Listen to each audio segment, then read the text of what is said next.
কালকের থেকে তোমার ঈদের ছুটি। এই যে কিছু বাড়ি কাজ দিলাম, এগুলো কইরা রাখবা।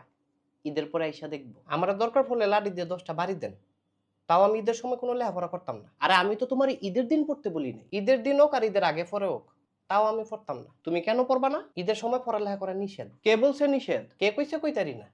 তো নিষেধ। তোমারে পড়ালেখা করতে হবে। আচ্ছা স্যার, আপনার একটা কথা কই। কি কথা? ঈদ মানে আনন্দ, হ্যাঁ, আর ঈদ মানে পড়ালেখা বন্ধ। এলাকা একেবারেই বন্ধ? একেবারেই না। যতদিন আনন্দ ততদিন বন্ধ। এত আনন্দ করলে পড়ালেখা করবা কোন দিন? যেদিন আনন্দ শেষ হইব তার পরের দিন। আর এই আনন্দ শেষ হইব কোন দিন? এইটা আবার পরীক্ষার আগের দিন। আরে এমন করলে তো তুমি ফেল করবা। না স্যার, ইনশাল্লাহ করতাম না। তুমি যদি ফেল করো তাহলে তোমারে বাঁচাইবো কেডায়? আল্লাহ যদি আমারে পাস করায় তাহলে ঠেকাইবো কেডায়? শুধু পাস করলেই তো আর হবে না।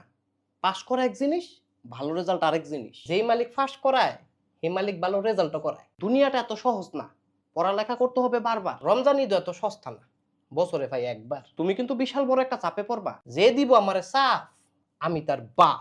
বাপ হওয়ার যাই হোক, পড়ালেখার কোনো বিকল্প নাই। আল্লাহ থাকতে আমার কোনো টেনশন নাই। আচ্ছা, এই বন্ধটাতে তুমি কি করবা? কিরমু আবার আনন্দ করমু? বন্ধু কিন্তু অনেক বড়, আমার আনন্দ তার চেয়ে বড়। আচ্ছা আনন্দ করো, ঠিক আছে, আনন্দের পাশাপাশি পড়ালেখাটাও করো। স্যার কাউয়ার ডেউয়া কোনোদিন এক জায়গায় থাকে না।